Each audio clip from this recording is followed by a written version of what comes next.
తిరుపతి జిల్లా రేణిగుంట పట్టణంలో 10వ తరగతి పబ్లిక్ పరీక్షలు నేడు అత్యంత ఉత్సాహంగా ప్రశాంత వాతావరణంలో ప్రారంభమయ్యాయి. స్థానిక జిల్లా పరిషత్ బాలుర ఉన్నత పాఠశాల పరీక్షా కేంద్రంలో విద్యార్థులు తమ భవిష్యత్తుకు తొలిమెట్టుగా భావించే ఈ పరీక్షలకు హాజరయ్యారు.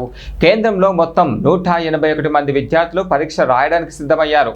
ఇక పరీక్షా కేంద్రం వద్ద ఎటువంటి అవాంఛనీయ ఘటనలు జరగకుండా స్థానిక పోలీసులు గట్టి భద్రతను ఏర్పాటు చేశారు.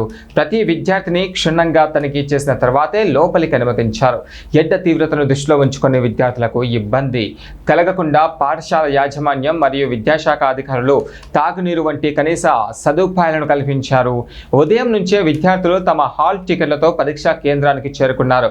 ఫ్లైఓవర్ కింద ఉన్న ఈ పాఠశాల ప్రాంగణం విద్యార్థులు వారి తల్లిదండ్రులతో సందడిగా మారింది. ఇక విద్యార్థులు చిరునవ్వుతో ఆత్మవిశ్వాసంతో పరీక్ష గదుల్లోకి వెళ్లడం కనిపించింది.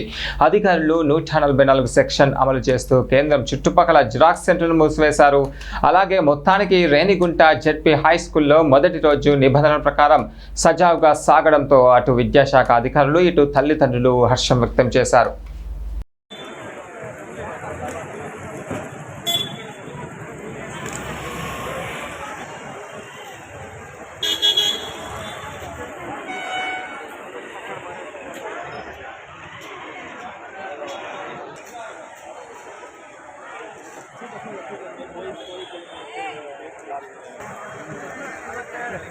Hey!